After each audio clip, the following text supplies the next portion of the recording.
नमस्कार, आज की बात देख रहे हैं आप। लोकसभा चुनाव जो है वो अपने प्रचंड रूप पर है। तैयारियां जोरों शोरों से प्रत्याशी कर रहे हैं, चुनाव प्रचार कर रहे हैं। भाजपा ने बहुत जोरों शोरों से प्रचार किया, लेकिन कमालगंज विकासखंड क्षेत्र का एक गांव है शेरपुर सराय।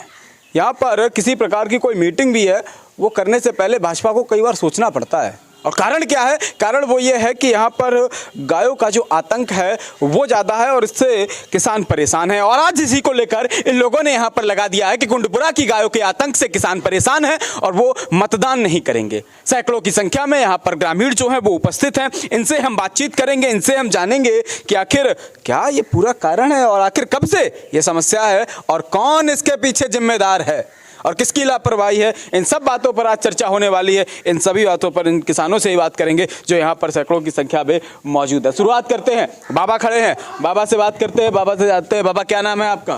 सुरेश चंद। बड़ा पोस्टर वोस्टर लगा है कि मतदान नहीं किया जाएगा। क्या गाँव से परेशान, आतंक से, गाँव के आतंक से परेशान, नहीं करेंगे मतदान। कितनी संख्या में गाय जो हैं वो आती हैं, फसल को बर्बाद करके चली जाती सैकड़ों आती हैं। हाँ, क्या होता है? अगर ऐसा क्यों है? ये गाय किसकी हैं, कहाँ से हैं, क्या है? क्या ये आवारा हैं या पालतू हैं, क्या कुछ है? ये कुंडेपुरा के लोगों की हैं और इसमें कार्रवाई भी कई बार हुई लेकिन सुनवाई नहीं होती है कुछ। क्या ये लोग क्या करते हैं? दूध लेने के बाद में फिर छोड़ देते हैं? क्या दूध दोते हैं, हम लोग मेहनत करते हैं, रात दिन जगते हैं, लेकिन फिर भी हमारी फसल खा जाती है। दूध दू के डेयरी पे पहुंचाते हैं, हम लोग पूरी रात जगते हैं, हमारी फसल खा जाती है। बहुत परेशान है। और भी लोग आ जाइए, आगे आ जाइए। और लोग क्या क्या ऐसे कारण है आखिर कि सुनवाई क्यों नहीं होती है? क्या लगता है? अब क्या बता दें, तो प्रशासन का कोई कमी, सुनवाई नहीं हो रही हम लोगों ने। तो इस बार क्या वोट नहीं किया जाएगा? वोट तो नहीं करेगा। ये चौथी पीढ़ी हमारी सर है, चौथी। शांत रहे। शेरपुर सराय सिर्फ मेरा एक गांव नहीं, अगर गिनती करें 50 गांव से गायों से आतंक पर परेशान आदमी है। और ये चौथी पीढ़ी मेरी है। मेरे बाबा के जमाने गाय ढिल रही है, पुलिस आ रही है, खा रहे। अभी तो जमाना था सपा का, तो सपा जमाना था, सारी गाय अर्रा थी, कोई नहीं रोकने वाला था, कोई टोकने वाला। अगर कोई यादव पकड़ लेता था, कोई पुलिस पकड़ ले जाती तुरंत छूट जाता था। अब भाजपा सरकार है, अब तो और छूट हो गई, समझ में आया। और समस्या आज की नहीं है, सन 75 ही है, 65 था। हमारी चौथी पीढ़ी, चौथी से मेरे बाबा पिताजी के बाप, और चौथी पीढ़ी हमारी है। खेत में गुजर जाते, पूरी जवानी पूरी खेत में गुजार दी। हाँ, 15 साल से तब खेत में पड़ लेटते हैं। गायों की इतनी आतंक है, बहुत बुरा। विधायक जी और सांसद जी कोई आए गांव में? अभी वोट का टाइम चल रहा है, सब जगह वोट मांगे जा रहे हैं। इससे पहले भी भाजपा ने जगह जगह रैलियां की, मतलब मीटिंग्स की। क्या कोई आया यहाँ? अभी तो कोई नहीं आया। पिछली बार आए थे विधायक जी मेरे गांव में, तो मैंने उनसे एक बार कहा था कि आप बताएं गायों की समस्या कैसे हल होगी।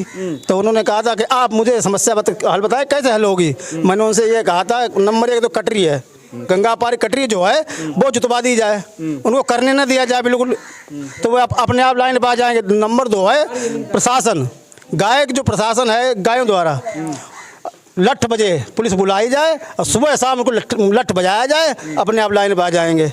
गौशाला भी तो खुली है बाबा, गौशाला वहाँ जाके आतंक उतना तमंचा लगा के गाय निकाल लाते हैं। कौन ले आता है? ना मुझे थोड़ी पता है। नहीं, गांव वाले जो होते हैं ये लोग क्या करते हैं, गौशाला से ही गांव ले। अरे गाय वहाँ जाके धमाका के तमंचा लगा के निकाल लाते हैं। अच्छा, इतना बड़ा आतंक है। ये स्थिति गौशाला जी, रिपोर्ट है उनके नाम दर्ज, जो पकड़ जो ले गए थे गाय वहाँ से निकाल लाए गौशाला से। अच्छा, आप लोग कोई बता रहा था पेंट करके करने वाली बात की, गांव पे पेंट वगैरह चिन्ह जो वो किया गया था, क्या कुछ ऐसा था? क्या होता है आखिर, ऐसा क्यों है? क्यों अभी तक इतने वर्ष हो गए हैं, इतने वर्षों में अभी तक गांव के आतंक से निजात नहीं मिली है ग्रामीणों को? क्या कारण है? इससे पहले कई बार जिलाधिकारी महोदय के पास कई बार सूचना दी गई, लिखित सूचना दी, लेकिन कार्रवाई डीएम ना, मतलब वो तो स्वयं कहते हैं कि भैया सपा का शासन है, कोई ना कोई सिफारिश आ जाएगी तो मुझे छोड़ना पड़ेगा। ऐसे हिसाब से उन्होंने कहा था भाई इनको देखिए, इनको पकड़िए और इनको सालों को बंद करिए। उन्होंने यही जवाब दिया था तो महोदय डीएम साहब के पास, बोले कोई ना कोई सपा का शासन है साहब, और सब कोई ना कोई नेता साहब उनके हैं, कोई ना कोई उनका जवाब देगा। कब की बात है ये? आज से कम हो गई हैं करीब 10-12 साल पहले डीएम साहब सिंघी रामपुर में आए थे और स्वयं सुरक्षा की मीटिंग हुई थी, तब की बात है ये। मैंने उनसे स्वयं कहा था। तो अब भाजपा का शासन है, अब क्यों ऐसा नहीं हो पा रहा है? मतलब शासन विधायक जी से कई बार हम लोगों ने समस्या दी, उन्होंने भी आश्वासन दिया कि चलिए हम देखते हैं, बंद कराएंगे। उन्होंने कहा भी खैर अधिकारियों को, एसओ महोदय को कहा भी, लेकिन जो है पुलिस है, ये दीपक भाटी जी, अभी कुछ दिन पहले जानकारी हुई है कि एक डीसीएम बड़ी करीब रात के 12-1 बजे आए हैं और आगे आगे सिपाही आया है, वो भी आए थे। उसके बाद एक पेड़ लगा वहाँ पर, उसका अरे किसी का भी हो, हाँ, पेड़ लगा फिर किनारे पे बरगद के पेड़ के नीचे, वहाँ ठंडा वंडा चला, चाय नाश्ता उनका हुआ। इसके बाद बताइए बड़ी डीसीएम से लाए वो लोग गए और दीपक भाटी को लिखित तहरीर दे के आए थे प्रधान जी, क्योंकि उनका जो है आलू मतलब खवा दिया था, बिल्कुल साफ करा दिया। इसके बाद उसी रंजस में दोबारा उनकी मूंगफली खवा दी, सब मूंगफली साफ चली गई।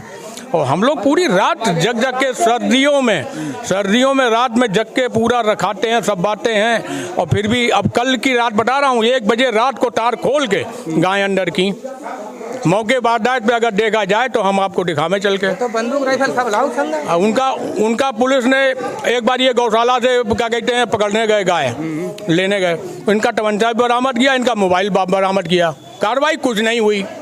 भाई जिसके नाम से जिसका मोबाइल है और तमंचा पकड़ा गया, कोई कार्रवाई तो होनी चाहिए ना, कोई कार्रवाई नहीं हुई। हम लोगों ने यहाँ बाड़ा बनवा रखा है, यहाँ हम लोग गाय पकड़ कर उनको सींग पेंट से रंग कर चिन्हित करके भेज रहे गौशाला पुनः वही गाय आ रही हैं। एक बार हमने डीएम साहब से, उनसे बीडीओ साहब से कहा भी था कि बीडीओ साहब मुझे लगता है आपके खिलाफ ग्रामीण इकट्ठा है, डीएम साहब जाने को है। उन्होंने रोका, लेकिन नतीजा कुछ नहीं है। ये वही बात है, ये बड़ी बात है कि यहाँ पर सबसे बड़ी बात यही है कि अगर पेंट किया जा रहा है, गांव पे पेंट किया जा रहा है, गौशाला में उन्हें भेजा जा रहा है, उसके बाद गौशाला से वापस कैसे आ रही है, ये गड़बड़ झाला बंद होना चाहिए।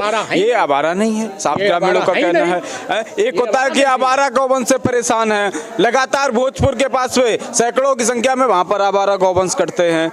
एक तरफ मुख्यमंत्री योगी आदित्यनाथ लगातार कह रहे हैं संरक्षण, गौवंशों का संरक्षण का है कि भैया ये देखिए किसान कितना परेशान है, कितने हालातों में ये सब यहाँ पर हो रहा है। इन लोगों का दुख दर्द समझने वाला कोई नहीं। खैर देखने वाली बात है कब तक इन लोगों पर इसी प्रकार से इन लोगों को दिक्कतों का सामना करना पड़ेगा और क्या ये मतदान का बहिष्कार इन पर कितना असर डालता है। वीडियो जर्नलिस्ट रजत शर्मा के साथ शिवम शुक्ला, आज की बात।